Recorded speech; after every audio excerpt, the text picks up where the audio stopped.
আমরা গত 4টি পর্বের ক্লাসে অধ্যায় 1 বা প্রথম অধ্যায় শিক্ষার মনোবৈজ্ঞানিক ভিত্তির অধ্যায় সংক্রান্ত আলোচনা শেষ করে ফেলেছি। আজ আমরা পার্ট 5 এর ক্লাসে এই অধ্যায় সংক্রান্ত 30টি অতি গুরুত্বপূর্ণ এমসিকিউ বা নৈবর্তিক প্রশ্ন সম্পর্কে আলোচনা করব। তাহলে চলো শুরু করি।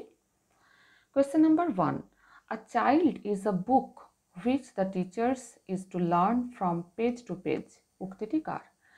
একজন ছাত্র একটা বইয়ের মতন, একজন শিক্ষককে সেই বইয়ের প্রত্যেকটা পৃষ্ঠা যেমন পড়তে হয় তেমনি একজন ছাত্র সম্পর্কেও জানতে হয়। উক্তিটি কে বলেছিলেন? জন ডিউই, রুশো, অ্যাঙ্গেল, পেস্তালসি। এগুলো হচ্ছে অপশন। আনসার হবে বি, রুশো। রুশো বলেছিলেন a child is a book which the teacher is to learn from page to page. Question number 2, প্রথম দিকে মনোবিজ্ঞান যে বিষয়ের অন্তর্ভুক্ত ছিল তা হলো, আমরা পড়েছি যে প্রথম দিকে মনোবিজ্ঞান অন্তর্ভুক্ত ছিল দর্শন শাস্ত্রের, তাই তো? তাহলে অপশনগুলো তোমরা দেখবে, সাহিত্য, দর্শন শাস্ত্র। মনোবিজ্ঞান নিজেই একটি পৃথক বিষয় ছিল, ব্যুৎপত্তিগত অর্থে উপরের কোনোটিই নয়। বর্তমানে মনোবিজ্ঞান একটা পৃথক বিষয় হিসেবে আত্মপ্রকাশ করেছে, কিন্তু প্রথম দিকে মনোবিজ্ঞান কিন্তু দর্শন শাস্ত্র বা ফিলোসফির অন্তর্ভুক্ত ছিল। কোয়েশ্চেন নাম্বার 3, শিক্ষা মনোবিজ্ঞান হলো, অপশন দেখো, মনোবিজ্ঞানের ফলিত শাখা, দর্শনের একটি শাখা, মনের বিজ্ঞান, আত্মার বিজ্ঞান। তাহলে দর্শনের একটা শাখা ছিল মনোবিজ্ঞান। মনোবিজ্ঞানের অ্যাপ্লাইড সায়েন্স বা ফলিত শাখা হচ্ছে শিক্ষা মনোবিজ্ঞান। তাহলে এখানে অপশন হবে অপশন এ, মনোবিজ্ঞানের ফলিত শাখা, যেটা বর্তমানে কিন্তু একটা পৃথক বিষয় হিসেবে আত্মপ্রকাশ করেছে। কোয়েশ্চেন নাম্বার 4, মনোবিজ্ঞানকে আত্মার বিজ্ঞান বলে উল্লেখ করেছেন কে? দেখো, মনোবিজ্ঞানী মাহের মনোবিজ্ঞানকে আত্মার বিজ্ঞান বলে উল্লেখ করেছিলেন, কিন্তু সেটা তো অপশনে নেই। রুশো, পেস্তালসি, অ্যারিস্টটল এবং কান্ট। এখানে আনসার হবে সি, অ্যারিস্টটল। অ্যারিস্টটলও মনোবিজ্ঞানকে আত্মার বিজ্ঞান বলে উল্লেখ করেছেন। কোয়েশ্চেন নাম্বার 5, মনোবিদ্যার বিষয়বস্তু হলো বিভিন্ন ধরনের, অপশন দেখো, ধর্মীয় প্রক্রিয়া, সামাজিক প্রক্রিয়া, নৈতিক প্রক্রিয়া এবং মানসিক প্রক্রিয়া। তাহলে মনোবিদ্যা, মন সংক্রান্ত বিদ্যা, তাহলে এখানে বিষয়বস্তু নিশ্চয়ই হবে অপশন ডি, মানসিক প্রক্রিয়া। Question number 6, the teacher teaches John Latin. আমরা অধ্যায় সম্পর্কিত আলোচনায় পেয়েছিলাম এই সেন্টেন্সটা। উক্তিটি কার? দেখো, সক্রেটিস, অ্যারিস্টটল, জন অ্যাডামস এবং জন ডিউই। এই উক্তিটা হচ্ছে সি অপশন, জন অ্যাডামস, মনোবিদ জন অ্যাডামসের। এই কথাটার অর্থ কি? The teacher teaches John Latin, অর্থাৎ শিক্ষককে যদি শিক্ষা দিতে হয় তাহলে যেমন ভাষা ল্যাটিন সম্পর্কে জ্ঞান থাকতে হবে, সেরকম শিক্ষার্থী জন সম্পর্কেও কিন্তু তার জ্ঞান থাকতে হবে, মানে শিক্ষার্থী জনকেও জানতে হবে। কোয়েশ্চেন নাম্বার 7-এ আসি। আধুনিক অর্থে মনোবিজ্ঞান হলো, অপশন দেখো, চেতনার বিজ্ঞান, আচরণের বিজ্ঞান, আত্মার বিজ্ঞান, মনের বিজ্ঞান। তাহলে এর ক্রমপর্যায়টা আমরা দেখেছি। প্রথমে মনোবিজ্ঞানকে বলা হতো সাইকোলজি, সাইকি প্লাস লোগোস, আত্মার বিজ্ঞান। তারপরে বলা হলো মনের বিজ্ঞান, তারপর চেতনার বিজ্ঞান। আধুনিক অর্থে এটা হবে আচরণের বিজ্ঞান। তাহলে বি অপশন হলো কারেক্ট। কোয়েশ্চেন নাম্বার 8, মনোবিজ্ঞানের ধারণার ক্রমবিকাশ হলো, এক্ষুনি বললাম, প্রথমে কিন্তু ছিল কি সাইকোলজি, সাইকি প্লাস লোগোস, আত্মা প্লাস বিজ্ঞান। তাহলে আত্মার বিজ্ঞান হবে প্রথম। তাহলে দেখো বি বা সি অপশনের মধ্যে হবে। তাহলে প্রথমে আত্মার বিজ্ঞান, তারপর মনের বিজ্ঞান, তারপর কিন্তু আচরণের বিজ্ঞান নয়, এটা হবে চেতনার বিজ্ঞান, তারপর আচরণের বিজ্ঞান। আত্মার বিজ্ঞান, মনের বিজ্ঞান, চেতনার বিজ্ঞান, তারপর আচরণের বিজ্ঞান। তাহলে অপশন সি হলো কারেক্ট। কোয়েশ্চেন নাম্বার 9, মনোবিজ্ঞানের উপর গবেষণাগার সর্বপ্রথম কে এবং কোথায় স্থাপন করেছিলেন? দেখো অপশনগুলো, আর এস উডওয়ার্থ, আমেরিকার মিনেসোটা বিশ্ববিদ্যালয়ে। উডওয়ার্থ কে ছিলেন? যিনি মনোবিজ্ঞানকে আচরণের বিজ্ঞান হিসেবে প্রতিষ্ঠিত করেছিলেন। ডাব্লিউ ভুন্ড, জার্মানির লাইপজিগ শহরে। উইলিয়াম ম্যাকডুগাল, কলম্বিয়া বিশ্ববিদ্যালয়। আর উইলিয়াম থর্নডাইক, আমেরিকায়। তাহলে এখানে আনসার হবে ডাব্লিউ ভুন্ড, জার্মানির লাইপজিগ শহরে প্রথম মনোবিজ্ঞানের উপর গবেষণাগার স্থাপন করেছিলেন। কোয়েশ্চেন নাম্বার 10-এ আসি। নিম্নোক্ত মনস্তাত্ত্বিকদের মধ্যে কাকে চূড়ান্ত আচরণবাদী বলা যায়? দেখো, উইলিয়াম ম্যাকডুগাল, আর এস উডওয়ার্থ, স্কিনার এবং জে বি ওয়াটসন। চূড়ান্ত আচরণবাদী অর্থাৎ আচরণের বিজ্ঞান হিসেবে মনোবিজ্ঞানকে প্রতিষ্ঠা করেছিলেন কারা? ওয়াটসন, ম্যাকডুগাল এবং উডওয়ার্থ।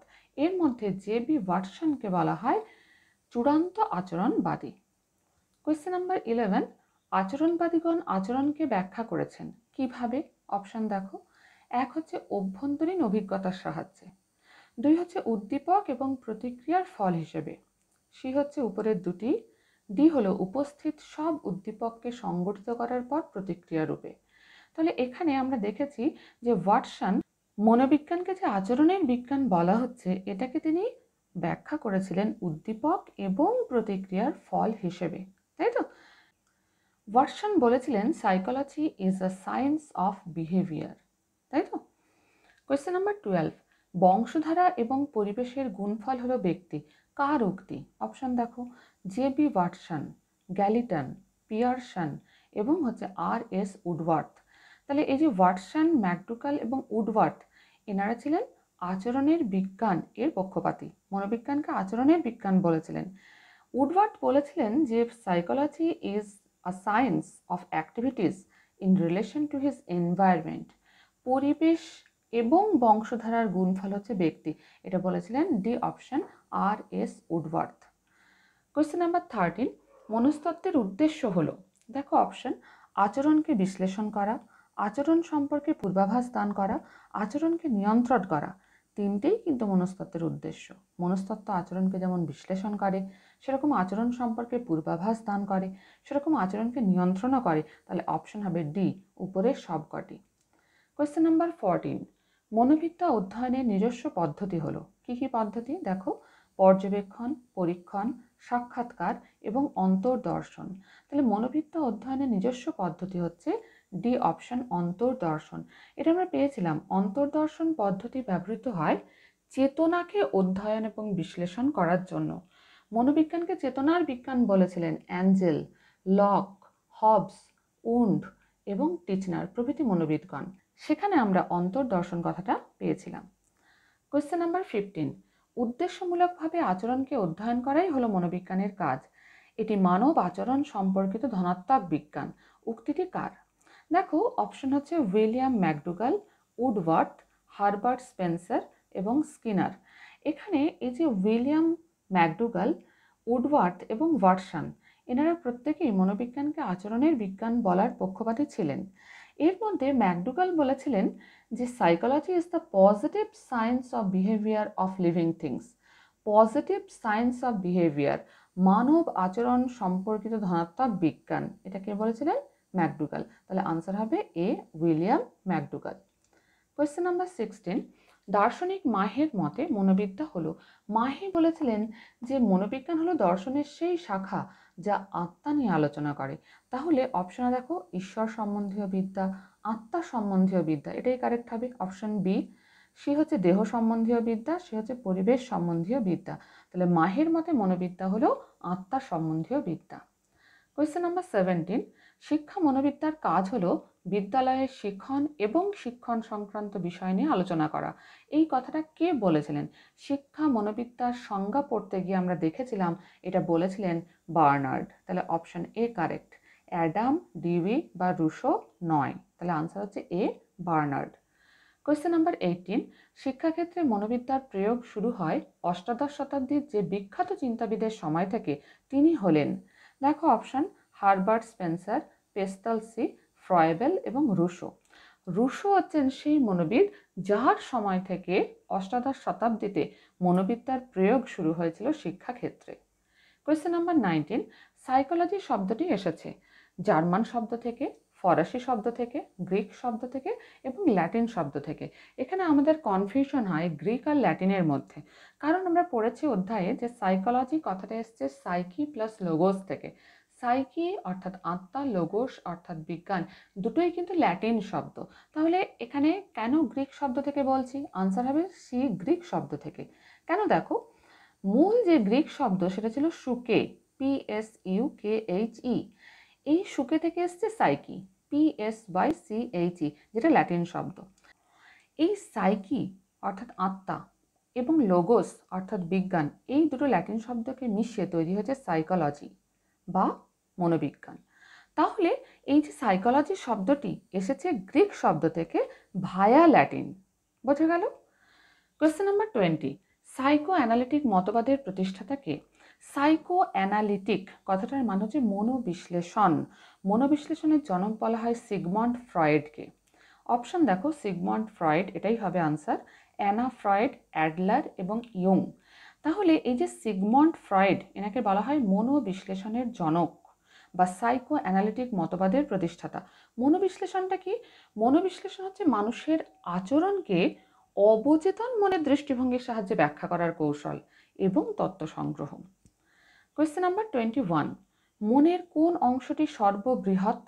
দেখো অপশন, চেতন মন, অবচেতন মন, প্রাক চেতন মন, সব অংশই সমান। তাহলে দেখা যাচ্ছে মনের সর্ববৃহৎ অংশটা হচ্ছে অবচেতন মন। অপশন বি হচ্ছে কারেক্ট। কোয়েশ্চেন নাম্বার 22, মনোবিজ্ঞান প্রথমে তার আত্মাকে হারিয়েছে, তারপর হারিয়েছে তার মন, তারপর হারিয়েছে তার চেতনাও, কিন্তু তার মধ্যে এক প্রকার আচরণ রয়ে গেছে। উক্তিটি কার? দেখো অপশন, টিচেনার, ম্যাকডুগাল, ওয়াটসন এবং উডওয়ার্থ। উডওয়ার্থ মনোবিজ্ঞানকে আচরণের বিজ্ঞান হিসেবে প্রতিষ্ঠা করেছিলেন। তাহলে এক্ষেত্রে দেখো, মনোবিজ্ঞান প্রথমে তার আত্মাকে হারিয়েছে, তারপর মন হারিয়েছে, তারপর চেতনা হারিয়েছে, রয়ে গেছে আচরণ, অর্থাৎ আচরণ সংক্রান্ত বিজ্ঞান হচ্ছে মনোবিজ্ঞান। কে বলেছিলেন? উডওয়ার্থ। পরের কোয়েশ্চেন নাম্বার 23, নিম্নোক্ত মনস্তত্ত্ববিদগণের মধ্যে কাকে জ্ঞানমূলক মনস্তত্ত্ববিদ বলা যায়? অপশন দেখো, স্কিনার, ওয়ারদাইমার, টলম্যান এবং ব্রুনার। তাহলে এখানে জ্ঞানমূলক মনস্তত্ত্ববিদ বলা হয় ব্রুনারকে। তাহলে অপশন ডি কারেক্ট। এরপর কোয়েশ্চেন নাম্বার 24, মনোবিজ্ঞানকে কোন জাতীয় বিজ্ঞানের অন্তর্ভুক্ত করা হয়? অপশন কি আছে দেখো, প্রাকৃতিক বিজ্ঞান, জীববিজ্ঞান, জীবন বিজ্ঞান এবং সমাজ বিজ্ঞান। তাহলে মনোবিজ্ঞানকে অন্তর্ভুক্ত করা হয় সমাজ বিজ্ঞানের। এরপর আসি কোয়েশ্চেন নাম্বার 25, মনোবিজ্ঞানকে একটি পৃথক বিজ্ঞানের বিষয় বলে বিবেচনা করা হয়, কারণ কি? মনোবিজ্ঞানকে বর্তমানে একটা পৃথক বিজ্ঞানের বিষয় বলে বিবেচনা করা হচ্ছে, কারণ কি? দেখো, এর পরিধি ক্রমশ বিস্তার লাভ করছে, এর নিজস্ব পদ্ধতি আছে, এর নিজস্ব সমস্যা আছে যা সমাধানযোগ্য, এবং এই সমাধানগুলোকে আবার ওই বিষয়ে প্রয়োগ করে বিষয়টাকে কিন্তু ক্রমাগত উন্নত করা হচ্ছে। তাহলে এখানে নিশ্চয়ই ডি অপশন কারেক্ট হবে, উপরের সবকটি। কারণ পৃথক বিষয় হিসেবে বিবেচনা করতে গেলে তার পরিধি বিস্তৃত হতে হবে, তার একটা নিজস্ব পদ্ধতি থাকতে হবে সেই বিষয়ের, এবং নিজস্ব সমস্যা সমাধানের ক্ষমতা থাকতে হবে, এবং সেই সমাধান আবার প্রয়োগ করে বিষয়টিকে ক্রমাগত উন্নত করতে হবে। কোয়েশ্চেন নাম্বার 26, আচরণ বিশ্লেষণে ওয়াটসন কোন পদ্ধতির বিরোধিতা করেছেন? ওয়াটসন কে ছিলেন? তিনি মনোবিজ্ঞানকে বলেছিলেন আচরণের বিজ্ঞান, তাই তো? তাহলে তিনি কোন পদ্ধতির বিরোধিতা করেছিলেন? অপশন দেখো, পর্যবেক্ষণ, পরীক্ষণ, অন্তর্দর্শন এবং সাক্ষাৎকার। তিনি অন্তর্দর্শনের বিরোধিতা করেছিলেন, কারণ অন্তর্দর্শন হলো সেই পদ্ধতি যা চেতনাকে অধ্যয়ন ও বিশ্লেষণ করার জন্য ব্যবহৃত হয়। তাহলে ওয়াটসন অন্তর্দর্শন পদ্ধতির বিরোধিতা করেছেন। কোয়েশ্চেন নাম্বার 27, ম্যাকডুগালের মতে মানুষের আচরণ নিয়ন্ত্রণকারী মৌলিক প্রক্রিয়াগুলো হলো। দেখো অপশন, প্রতিবর্ত ক্রিয়া, প্রবৃত্তি, মৌলিক চাহিদা, উপরের কোনোটিই নয়। ম্যাকডুগালের মতে মানুষের আচরণ নিয়ন্ত্রণকারী মৌলিক প্রক্রিয়া হচ্ছে প্রবৃত্তি। পরের কোয়েশ্চেনে আসি দেখো, প্রবৃত্তি হলো, অপশন কি আছে? মানসিক প্রক্রিয়া, জৈবিক প্রক্রিয়া, জৈব মানসিক প্রক্রিয়া এবং বংশধারা সূত্রে প্রাপ্ত প্রবণতা। তাহলে প্রবৃত্তি হলো সি অপশন কারেক্ট, জৈব মানসিক প্রক্রিয়া। কোয়েশ্চেন নাম্বার 29, নতুন তথ্য বা জ্ঞান পূর্ব অভিজ্ঞতার সঙ্গে প্রক্রিয়াকরণের মাধ্যমে অর্থপূর্ণ এবং বোধগম্য হয়ে ওঠে। কোন মনস্তাত্ত্বিক দৃষ্টিভঙ্গির বক্তব্য? জ্ঞান পূর্ব অভিজ্ঞতার সঙ্গে প্রক্রিয়াকরণের মাধ্যমে অর্থপূর্ণ এবং বোধগম্য হয়ে ওঠে। দেখো অপশন কি আছে? আচরণবাদ, মানবতাবাদ, সমগ্রতাবাদ এবং জ্ঞানমূলক মনস্তত্ত্ব। এখানে ডি অপশন কারেক্ট, জ্ঞানমূলক মনস্তত্ত্ব। এই দৃষ্টিভঙ্গির বক্তব্য হচ্ছে নতুন তথ্য বা জ্ঞান পূর্ব অভিজ্ঞতার সঙ্গে প্রক্রিয়াকরণের মাধ্যমে অর্থপূর্ণ এবং বোধগম্য হয়ে ওঠে। আজকের শেষ প্রশ্ন, কোয়েশ্চেন নাম্বার 30, নিচের কোন মনস্তাত্ত্বিক দৃষ্টিভঙ্গি সাম্প্রতিকতম? অপশন দেখো, আচরণবাদ, সমগ্রতাবাদ, জ্ঞানমূলক মনস্তত্ত্ব এবং মানবতাবাদ। সর্বাধুনিক বা সাম্প্রতিকতম মনস্তাত্ত্বিক দৃষ্টিভঙ্গি হলো মানবতাবাদ। D option correct. ভিডিও ভালো লাগলে তোমরা লাইক করো, বন্ধুদের মধ্যে শেয়ার করে দিও এবং সাবস্ক্রাইব করে নিও। সঙ্গে থেকো। ধন্যবাদ।